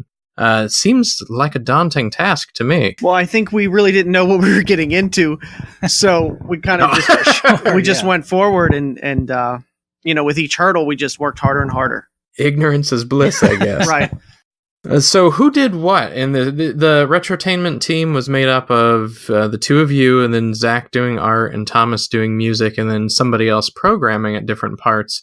How was sort of the division of labor? Like, what were your roles in that? Well, yeah, pretty much like you said, those four, and then Damien, Teppels or Pinot Batch Online. Once he came on board, there was no reason for us to even try to do any more of the code at that point. It was right. I mean, you guys know him. Everybody out there knows what he's capable of. And I think that's one of the big things that allowed us to pull this off was, how good he is, and how he's really easy to communicate with. And I think that was another big thing, is that we just kind of were all able to communicate with each other and know sort of our roles. Definitely some crossover, trying different things here and there. Like I said, Tim was writing early sound effects, some of which made it into the game, but Thomas did the majority of it. Zach would do backgrounds, and we would see them and say like, okay, let's put this thing over here, slide this around. Of course, let's go in and cut out 400 of these tiles because this isn't going to work like this, things like that, where it was like we all kind of had to bounce back and forth between some of the roles, but we knew generally what we were going to focus on. How did you initially get together with Teppels? That was through, there was a guy named David that Two Coins Entertainment was involved in 85. And originally I was working with a Hungarian programmer, and he was going to be the programmer for this. And then he had like real world stuff come into play, and day job. Yeah, just it was going to push the timeline way, way, way back. And that's when Tim and I were going to take it upon ourselves to learn how to code and going through Nerdy Nights, and which was very rewarding. I don't regret any of that, even though at this point it doesn't really come into play, like the coding side of it. But yeah, it was just one of those things where we're going to we're going to do this on our own. And then we said, we really want to try to bring in a legit programmer. And through Two Coins Entertainment Damien was working with them. And then that led him to, that allowed us to bring him into the fold. And from there, it was just like, okay, Damien, you're the man here. You do the code. Right. I mean, you guys went from like start to finish in 6 months or something? Once Damien came on board and we had solidified our team, that was like the last piece of the puzzle was getting him involved, because a lot of the stuff was laid out earlier. For years, Tim and I had been talking about this game. Storyboarded, enemies, all sorts of animations. Yeah. Oh, right. wow. And then we started to, like I said, while doing our day job, we're trying to work through Nerdy Nights and learn this stuff. And okay, what the hell is a name table and an attribute table? Like, what is all of this? So learning it and then realizing the limitations, and then working together, Zach learning the restrictions and how to kind of work with the different color palettes, sharing colors on color palettes to hide the grid, things that we weren't bringing to the table, that in his visually artistic mind, he saw that stuff right away.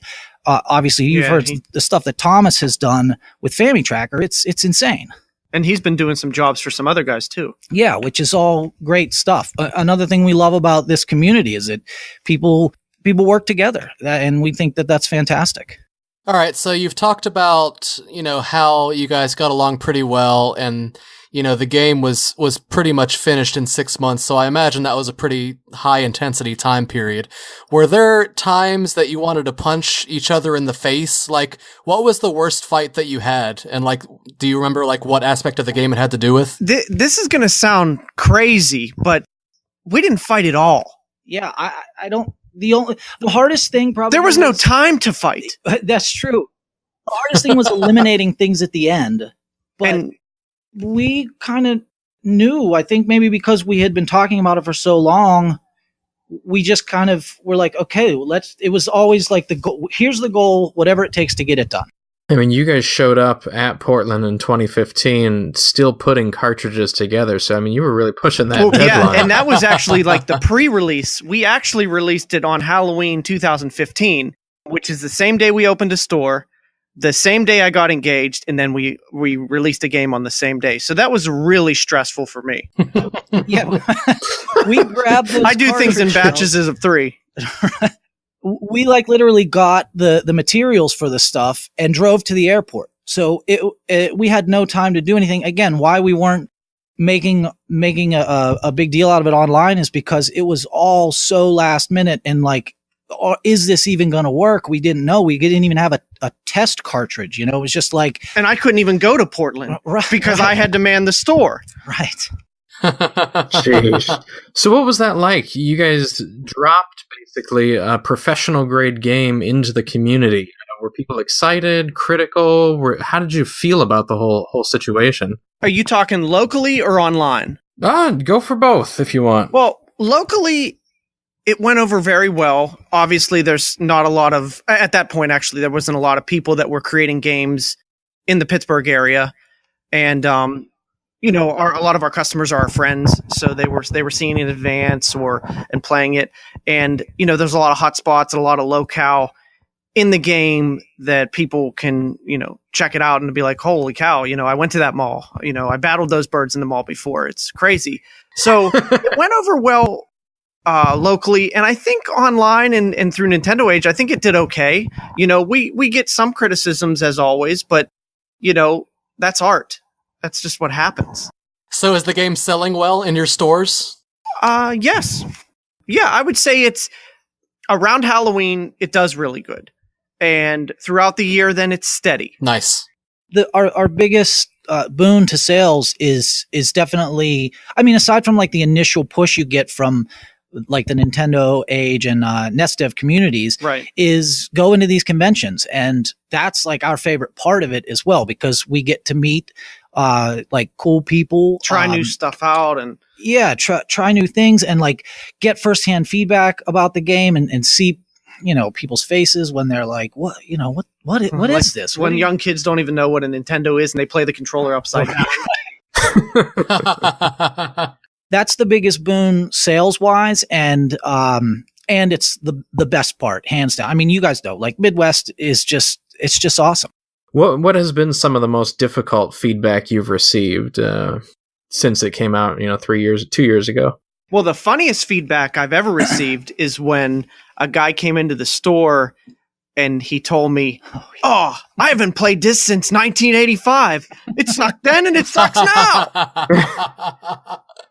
And I laughed so hard. I felt so bad. I couldn't even talk to him. Yeah, he didn't know who we were. He didn't know that we made the game or anything. We just had it on display, and he was 100% adamant that he had played the game before, that when he was a child, he remembered it clearly, and that it sucked. Yeah, what do you say to that? Oh, yeah, I laughed. It was the favorite part of my day, probably my whole month. Yeah, it was good. So good. We like criticism. We don't care about that stuff. Well, that's the best. When you can get honest feedback from people that don't know you made the game, that's the best. One question with 85, having played it now all the way through and all of that, can you reach all the power-ups? Oh, yeah. Mm-hmm. Really? Dang. Okay, I'm doing something wrong. There's a few things, maybe someone would call them glitches, that you might need to exploit. Okay. Huh. So what's the plan for the series going forward? You've released 86. Do you guys have like a long-term plan of like you want to do X number and then sort of stop? Because I know like in TV series, a lot of the writers sometimes like to say, okay, we're going to do 2 more seasons to where they can sort of write their arcs and finish on their terms. Do you guys want to do a certain amount of sequels? Are you going to do more? Like, what's the plan? Well, we don't see like a necessary end to the series. I guess that's not something that we've really thought about doing, like just being like, okay, this is it, it's over, because our ideas we're kind of wandering into some different ideas outside of just what you've seen in the game. So we definitely, we made 86. We for certain plan on making the 3rd installment of the Haunted series. And then depending on how some of our ideas pan out, we could take it in a few other directions. I mean, we're not like ruling anything out. It would be fantastic to be able to make a Haunted game for a different console someday. We don't know. It's just one of those things that like we're feeling it out as we go. Do you guys think people would want more?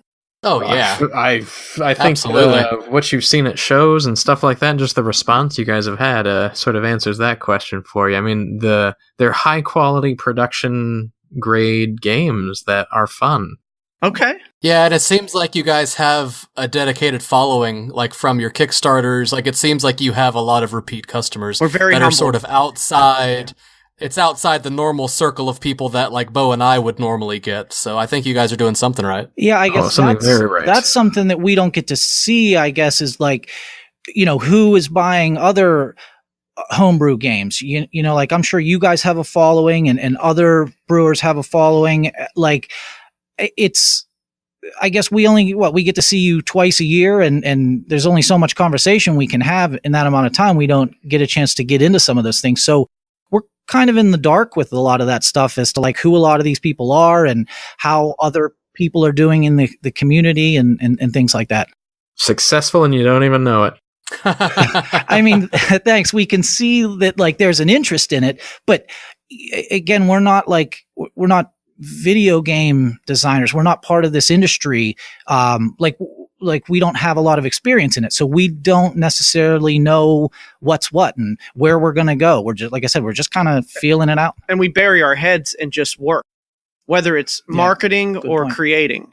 It seems like your marketing campaign is what's setting you guys apart from what I can tell. Oh, well, thank you. Yeah. Thanks. That's a lot of what Tim does. And that's, again, that's like something that where we kind of try to divide up what we do.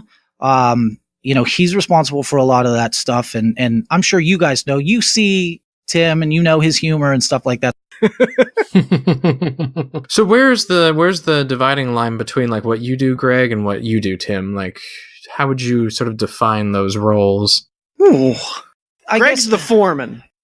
Yeah, or I guess as Zach says, the director. Oh my God. Yeah, it's like, again, we don't really know what the proper titles are for the roles that we play. we're just kind of like figuring out what we can do, where our strengths and weaknesses are. Yeah, and so I would say that the primary thing that I do is the sprites, the sprite animations.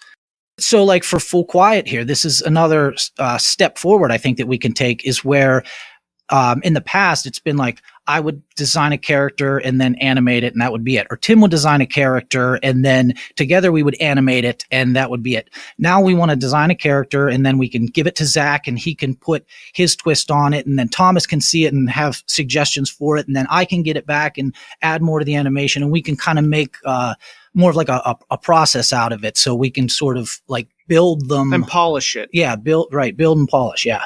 Okay, and you do more of like the finances and promotion stuff, right, Tim? Right, and storyboarding and production and sourcing.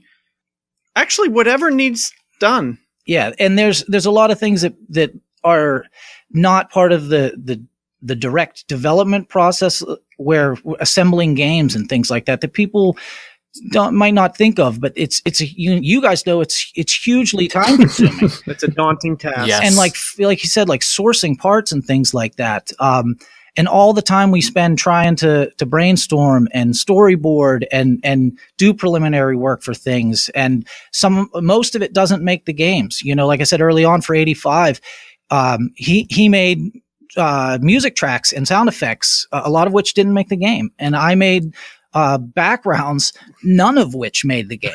So there's just a lot of things that, no one's ever going to see, that just kind of go into the whole process. When did you guys first start working on 85, I guess, with all that stuff that, the coding started in March or May, but when did the actual like beginning of the project begin? What, 2012? Wow. Wow. You're talking about where we were like thinking about this stuff. And like using graph paper. Yes, that's what I'm talking about. Yeah, that would have been when we first started thinking about, wow, a Nintendo game, this would be really cool to do. Okay, what kind of Nintendo game would we want to make? And again, a lot of this is like on the weekends or whenever we can find time to even discuss these sorts of matters, like when we have a minute of downtime with the stores or something like that. But getting into the real production side of it, I would say like 2014. Yeah. Okay. I'm always just curious with stuff like that, because these ideas sort of float around in your head, and then that process to actuality takes a lot of time usually. Yeah, exactly. And that's definitely was the case for us. And like I said, it was very, very, very slow going. And then we brought on Zach and Thomas and Damien, and that's when it just like clicked. And then it was from there on out, we've just been plowing ahead. So how does you guys switch to doing, instead of doing 87 this year, you did Full Quiet. How does that fit into your greater schemes and plans and all that? Well, we wanted to diversify. Yeah. And we wanted to try some new things and let ourselves invent some things, I guess, or just think differently. Yeah, new techniques. Some of the stuff that we tried to display on the Kickstarter, just some different things that we want to try that don't fit necessarily in the Haunted series, as well as have time to to continue to brainstorm and storyboard about the next installment of Haunted, because we definitely didn't want to just rush right into we weren't it. Like we did from 85 to 86. We knew the things we wanted to do, the upgrades we wanted to make, and to do the next installment, we kind of want to give it some time so we can think. Well, those are all the hard questions we have. So now I have a couple of questions that we ask everyone that we have on here. Wait. And Greg, you might have already answered these when we had you on before. I don't remember. So I don't know. Okay, well, you can either one of you answer each question, or you can both answer each question. Doesn't matter to me. You can do whatever you want. But first of all, what is your favorite homebrew of all time? Mine is definitely The Incident, and I'm not kissing your ass. Hell yeah. I'm on level like 67, and I love every minute of it. I would have to say for me that I think a game that I don't hear a lot about is Nighttime Bastards, which I just like to kind of torture myself a little bit, but I've enjoyed a lot of elements of that. And then beyond that, I think that that Super Bat Puncher, like physics for me are the biggest part of all of this, and the physics in that game are just like off the charts. No arguments there. Yeah, that's one that'll definitely inspire you to make your own games. But Nighttime Bastards, really? I there's something about it. I can't get past like level 2, and I just get clobbered every time. Yeah. How far have you made it?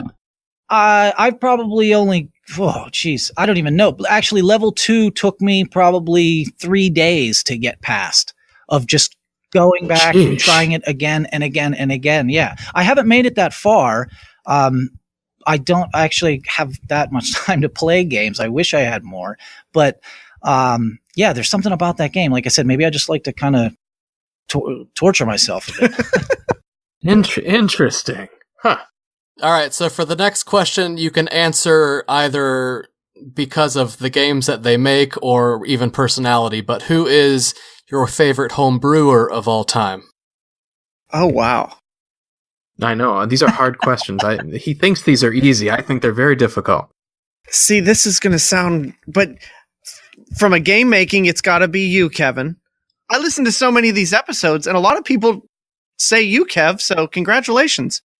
Well, I think they say that because I put them on the spot and they don't want to, like, hurt my feelings. No, I don't. No, you do your research first, and that's why you bring them on. I know how this works.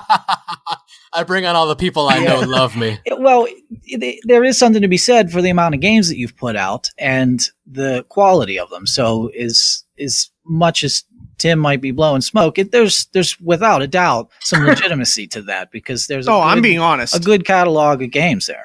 I know you are. That's what frightens me. Well, I appreciate it. It does mean a lot to me. We'll see you guys in Portland next year, I'm sure. But is there anything else you guys want to say to the masses before we kick you out? Well, first, are you guys going to be at Midwest? No, I will be, yeah. Nice. We'll see. What, are you going to miss your flight again, Kevin? I didn't miss my flight. It was canceled. I don't believe that for a second. Oh, my God. But are you coming, Kev? When is it? April? Yes. Of next year. There's probably a 70% chance, yes. All right, let's kick that up a few. 71%? My saddest White Castle experience was sitting there getting the text from you that said you weren't going to make it. I'm just sitting there with little mini burgers. So angry. I yelled at so many Delta employees, like I can't even. I feel so bad, but like I just let them have it. You're like me with HP. I like it. Cool. Yeah. Well, thanks again. Hey, thanks so much for having us on, guys. All right. Thanks, guys. Man, it was a lot of fun talking with those guys. But let's talk about us. It's enough about other guys. Let's talk about us. We did that last episode. That was too much about me. I just couldn't do anymore. You don't want to talk about you anymore? Yeah, I don't know. You have to have been doing something the past couple weeks. So tell me what the hell is going on with you. I'm still building boxes and shelves, and crap like that. I don't think people realize how much time it takes to like physically build the game. Well, the hard part for me is that sort of perfectionist vibe. So like you? No. So like I put on, it's so much, it takes so much for me to like actually put something together, and then I put it together, and then all I see is flaws. So like I put on all my labels today, and then they all pop up, and it's like, son of a gun, I'm gonna lose it. And like I put the boxes together, and it's like, well, maybe that's just slightly out of square. Maybe I should take, the hairdryer and undo the glue and redo it all. And it's like, no, just stop. Like at a certain point, this is done. And so it's been rough. Yeah. My sort of QC level has come down as the years have gone on. It's like, when I first started, I was like, man, I don't want to send this box. There's a little scratch in it. And now it's like, yeah, who cares? You're getting what I have. They're handmade. Give me a break. Yeah, sometimes it is. I mean, really, as long as your game is solid and it's all there, like, you can only complain so much, I guess, but I'm still going to try to make it perfect. No one's complained yet, at least to my face. So I'm good with it. I had like one or two from like stuff that legitimately was bad, like the inside of the manual like hadn't been printed correctly, and I didn't flip open 300 manuals and make sure that they were all perfect. So that happens. Yeah, I remember when I released the incident. At that moment, I wasn't going through the manuals. I was just sort of pulling a manual and sticking it in the box. And right in that first batch, I guess there were a couple manuals that either had duplicate pages or were missing pages, or pages were stuck together. So like ever since that first batch, I have literally gone through every page of every game that I've sent out of the manual, and there hasn't been another manual that's been messed up. Like, I hate it. Well, I test all my cartridges in like 3 different systems and like make sure that like there's nothing going on with the games. I load up the test ROMs, everything, like just obsessed about it. And then of course you get somebody immediately that puts it into a Retron 2 and is like, my game won't play. And I'm like, yeah, I said it wouldn't work on clones, like, except good clones. People don't read. Yeah, yes. That's what it boils down to. Yeah, pretty much. Anyways, what have you been going on to? Show me some positives. Well, I'm a big point-and-click adventure game fan. I do know that. Do you? I'm sure everyone does at this point. But man, like those old Sierra games, I have such a fun time like going back. Oh, like Soft Talk or whatever? Soft Talk? The text-based porno? Oh, no, Not that one?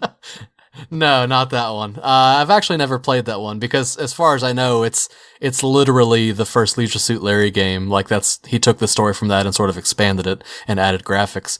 But no, a little bit later in Sierra's catalog. Right now I'm playing through Larry 3, just sort of having fun with that. But ever since I started making games, there are certain games that I've sort of toyed with the idea of bringing over, if it's possible or if it's not possible, but just sort of games that are like capstones of the genre, like the first Monkey Island, the first Space Quest. Like, are these games that I would be able to pull off? I don't know, but like years go by and like the desire is still there to like try. So right now, what I've started sort of working out in my head is the first King's Quest. I've been working on notes of that game, sort of like looking at the different screens, seeing if it's doable, seeing if I should do it like how I did Larry, where like A, uses an item, and B, like interacts with the environment, like storyline, if I could do it that way, or if I have to physically like put a cursor on the screen with, the adjectives of like what to do, like look at this, like, because depending on that, like you have to program it completely different ways. Yeah. So I've been looking at the different screens of that game, but like, God, there are so many different screens. Even if you look up like an overworld map of that game, there are still screens that aren't like shown on the map. Like when you go up the beanstalk to like fight, to get the shield from the giant. I haven't played it yet. So many screens. Oh, spoiler alert. I mean, it's been out 30 freaking years. Right, like, all right, come on, Beau. That's on me. But yeah, there are over 70 screens in that game. So I'm like trying to work out, like, even if I use compression with the graphics, like, is there enough space? And like, of course we always say like, bigger mappers can be made with bigger chips, but like, they can. How much would it cost to like make a board that's going to support this much graphics? So I'm trying to work it all out, but I'm taking baby steps. But it is definitely one that I am working on right now and that I would like to see through to completion because I've wanted to do it for a few years, and a lot of games that I have the desire to do, like as time goes on, that desire sort of fizzles out. But this one is staying strong and I'd like to do it. So we'll see. So you're in that fun first stage where you're still very excited and hasn't come down to the scraping butter on too much bread end phase. It's that period of time where like you like the girl and there's still the possibility of she liking you back and she hasn't come to you yet and said, "Hey creep, why are you following me around?" So it's still in that beautiful, exciting phase. You'll get there, don't worry. The restraining order is on the way. Well, it'd be a C and D in this case, but anyways. Right. So what's been going on in the community? Well, I've gotten some emails. Oh, for what? Well, for a few things. A little game called Spookatron. So that one looks like it's shipping soon. I guess we could talk to the developer about that to get more details. I did send you an email. You were the only person that swore in his Kickstarter survey, too. Well, I gotta be unique, I suppose. But on top of Spookatron, I've gotten the email from Lizard that's shipping soon. Lots of good games that I've been waiting on are finally coming out. Oh, Twin Dragons. Oh yeah, Twin Dragons.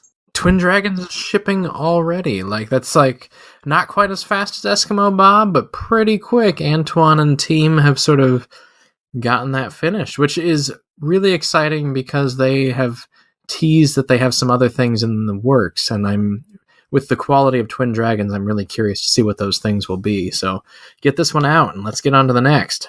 Yeah, when the campaign for Twin Dragons was out, like I was in a spot financially where I couldn't decide if I had enough to pull the trigger, so I did not back that one. So I am going to have to pick that one up post-campaign. Ooh, I backed like 3 different versions. Just send me one of yours then. I gotta send one to Matt. He was supposed to give me money for that. He hasn't. Feel like I'm way more important than Matt. He's in a minimalist phase, so you might be able to get his copy. I'll send him a text. Yeah. So in addition to those games that are shipping out, and those games have sort of, the campaigns ended a while ago, there's a new NES game that started a campaign somewhat recently, and I think it's still going on. It's Tower Defense 1990. It is still going on. It just actually passed its funding marker like yesterday or the day before. Awesome. It's got 11 days left, which by the time this gets out, that'll be like 3 days left. So you want to get on that quick, but it actually looks pretty decent. Like I don't play a lot of modern games, and like tower defenses as a genre have sort of popped up with more of the mobile stuff and something. So people tell me it's not a genre that I'm real familiar with. Like when I think strategy, I think Warcraft 2, StarCraft, and like it sort of stops there. That's what I was about to say. StarCraft 2, it was either StarCraft 1 or StarCraft 2, allowed you to create like mods on the game, and a lot of people were making tower defense games, with the sort of game engine that they provided to you. And that's a lot of the exposure I've had to tower defense was, playing mods of other games that people sort of turned into tower defense. Yeah. So yeah, it's a genre that I'm not super familiar with, but the exposure that I have had has been positive. I do like the genre. So this will be fun to watch now that it's actually, going to come out, now that it's succeeded in its campaign. Yeah, I can't wait to check this out. Man, one of like my first attempts ever to like make my own original games was with the StarCraft mods way back in like 98. Just playing around with those, like building stories and stuff. But I never saw that people did tower defense stuff. Interesting. Yeah. But yeah, there's a video. You can check it out online, and it actually looks pretty decent. Like, I was kind of skeptical at first, like, the graphics are simplistic, and like sometimes strategy games can take a long time, but like actually watching the gameplay was like, this could be really fun. Like you figure out how to play the game and you go through it, and then you can build towers and defend. Tower defense. There's several reward tiers. There's just, the digital ROM digital manual. There's a Bear cartridge, a CIB, sort of a collector's gold cartridge, but I don't know if it's actually going to be gold. It's just not going to be gray. And then, yeah, I mean, that's pretty... Those are it. It's pretty basic in terms of the tiers, which isn't a bad thing. The guy just sort of came out of the blue and has this game that he's been working on. I guess he's been, trying to program for the NES for like 6 years, and more power to him. Zai's doing the music. And that looks to be estimated shipping date of April 2018. So that's pretty fast. Not a super long-term, like, wait years type of game. So that's exciting. I'll be excited to see, one, if they meet that goal. Yeah. Because it's always fun to see which games do and which games don't. Because, I mean, primarily they don't. And that's no sort of slant against anyone out there. It's just developing and releasing and shipping a game. It's never as quick as you think it's going to be. No, it's not. Every time I say I'm done with a game, it's another freaking 6 months until I'm really done with the game.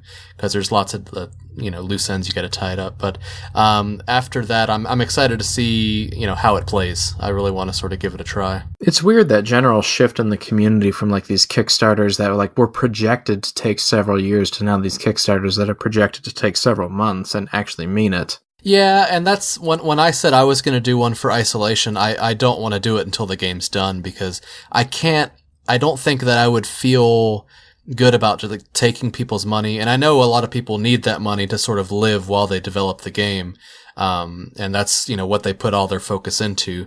But I wouldn't be able to live with myself knowing that I have all these people's money and now I have to finish this game and I have a deadline. That's just a high stress situation. And that's not how I'm not about that life. Well, with Isolation, it's hard because the graphics are not you. And that's, half the game is the graphics. And so if something were to happen with that situation and you were just left high and dry with no graphics, you'd be in a pickle and you would have already taken people's money. But the projects that have most of the assets figured out and stuff, it makes a little, it's not quite as nerve-wracking in my experience, right. But that's just me. Well, I'm glad it's working out for you, Beau. Well, we'll see. I'm going to make a lot of trips to the post office in the next couple weeks. Speaking of Spookatron, though, are the adapters for the Super Nintendo controllers, are those done? They are done and real. Sweet. Memblers built all those for me. We were trying to work out sort of like a mass production thing, but it hasn't quite happened yet. So he actually built them all by hand. Wow. This would be the same fellow that, he built the garage cart and he has built your adapter with his own 2 hands. With Joe's just been great with those. And I think he has them all done. They haven't been received yet, but as soon as they do, I'll start shipping those out. And that, to me, that's a big step in the community, is that we'll now have this device that allows Super Nintendo controllers to be easily used on the NES. So with the next, pretty much every game that I'm doing is gonna have Super Nintendo support if it warrants it, and most of them do, because I like the X button for menus. And I can't stand hitting start. Thumb just has to travel so far. So I use X. Yeah, that's going to be real sweet for that RPG you're doing. Yeah, for the RPG, but even for Family Vacation, I can build it in pretty quick. And then with Family Vacation, one of the mini games will be sort of a Spookatron, Robotron-esque game, and instant support right there with the D-pad and the diamond, where you'll be able to just play it. And I think I might even make that sort of an exclusive to, you have to use the Super Nintendo or Virtual Boy controller, and the menu will detect it, and then you'll only be able to play that game, the mini game, if you're using that controller, because otherwise it really takes away from the gameplay experience. Hey, go plug in controller number 2, now turn them on the side and play it this way. I just don't think that's going to work very well, and with having these adapters out there makes stuff like that easily possible. Anyways, that's enough speculation from me. What else has been going on, though? I believe you have made a calendar. Oh, I have. No, I haven't. It's not done yet, but the reception has been great. We've gotten a lot of developers sending me messages trying to get on board. I think we have 10 of the months are taken now. So if any of you out there who haven't gotten in contact with me want to be on the calendar, shoot me a message. Hopefully by the time this episode drops, those slots will still be available. But I'm going to be designing and sending this off to be printed this next week. So don't dilly-dally. While you're listening, push pause, send me an email right now, and we'll get this going, because there's a lot of people that seem to be interested. And I'm a little bit surprised, because past few years there hasn't been super big demand. But hopefully, it seems like the community's growing more and more every year. Ooh, I'm excited to see some new things. That was one of my favorite things about the first year's calendar, was I didn't know what was going to be in it when it showed up, and it was just like neat thing after neat thing. Yeah, I like to, it's kind of a spoiler since I'm the one making it, but I don't like looking through the calendar until that month comes, and then I'll sort of pull it up and hang up the new month and see what games featured and get that enjoyment all over again. Cowlitz Gamer's Second Adventure, was there a new batch of that's come out? Yeah, so I got a message from John Hancock, the immortal John Hancock, the other day. They'd released the Cowlitz Gamer's Second Adventure at PRGE, and it sold out pretty much within the day. I know it's only a 2-day show, but still within the day. And new batch is ready to go if anybody's interested. Get in contact with him and get that while you can. I never know with his games how many copies he's going to do, how many runs, and so they're always high quality and they're always enjoyable. So I mentioned before, there's many different ways into the homebrew community. Some people come into it with programming, some people come into it with design, and then have to learn programming usually. Some people are chiptune artists and music, but artists are always kind of interesting to me, because they pop into the community with sort of these fully realized conceptions of worlds, and they always have someone to show. Unlike programming, where it's I want to make this or design, where I want to make this game, or I've done this code and it does these things. Artists instantly can show you what they're thinking. And so somebody by the name of Frankengraphics has popped into the community recently, and she's been around for sort of a while, but sort of popped into Nintendo Age recently. And then, I don't tend to go over to NestDev too often, although I should, apparently, because this is awesome. She's done some just amazing work with sort of a Gothic tile set, has done some graphics for Nathan Talbert's thing that he's working on. I want to say there's been some other projects. She has a blog online, probably frankengraphics.com. If you just sort of type that in, it'll probably pop up. But one of the coolest things that I've run across in the past week or so is something called Project Blue, which she's also done the graphics for. It's programmed by Toggle Switch, which I'm not sure who Toggle Switch is either. And it's coming out for the NestDev compo, which is due at the end of 2018. But the game looks just awesome. The hero sprites and the world, and the programmer's done all this stuff with creating sort of a game editor so you can build your own levels. It's a screen-by-screen game. And it's one of those projects that, to me, is just popped in out of the blue, Project Blue. And I couldn't resist.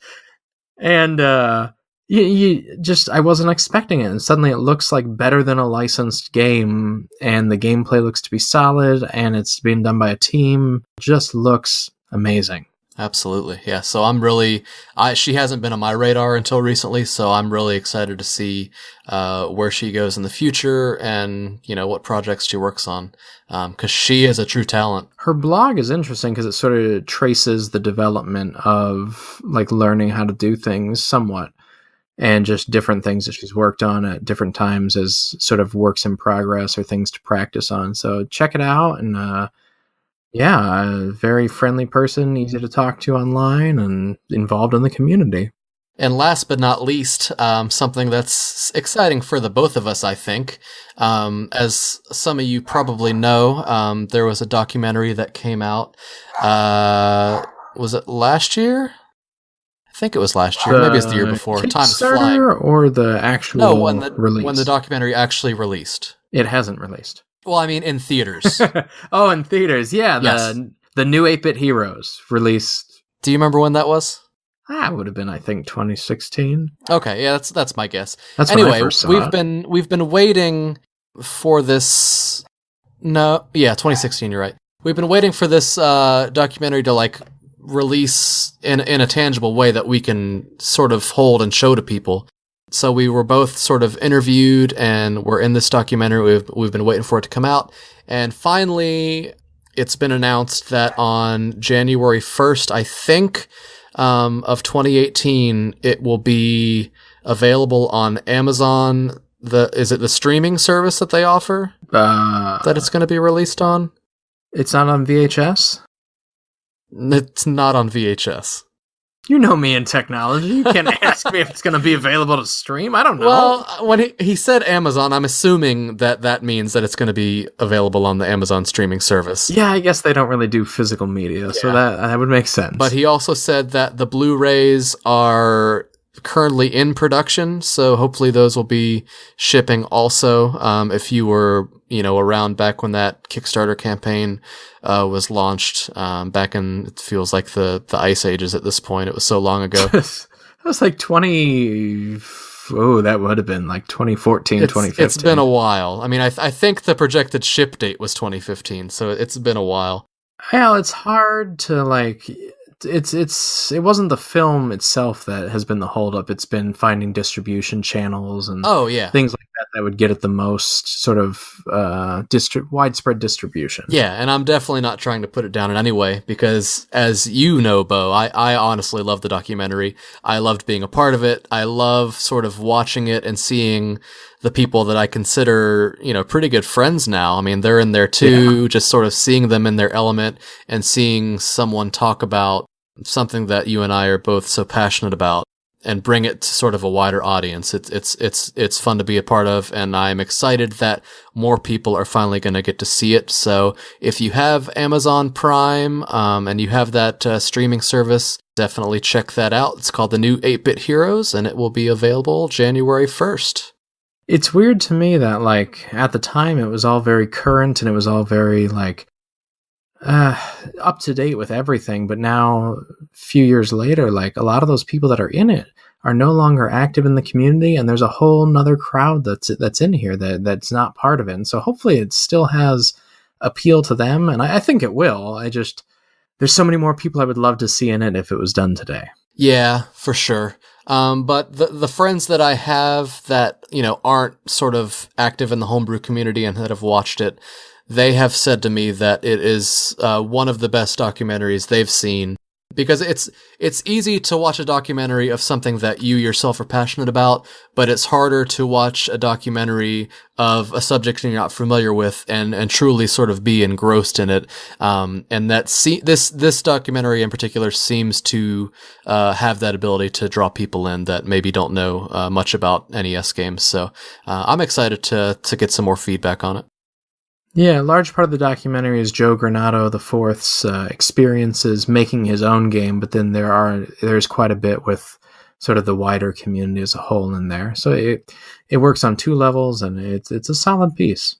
So definitely check that out and let us know what you think. And if you're wondering how can you let me know what you think, you can write us always at our email address, nesassemblyline@gmail.com. If you have any questions, we'll answer them on the air in the future. I would also add, if you have anything that you want to see covered, please let us know. Yeah, we're always looking for more ideas. It's not uncommon for Beau to say, hey, what are we going to talk about next time? And I'm going to be like, I don't know. So yeah, give us some ideas.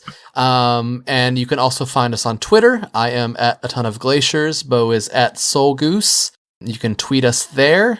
You can find us on Nintendo Age. We usually hang out in the brewery, which is a sub-forum of Nintendo Age dedicated to homebrew talk. So check us out. We hope to hear from you in the future.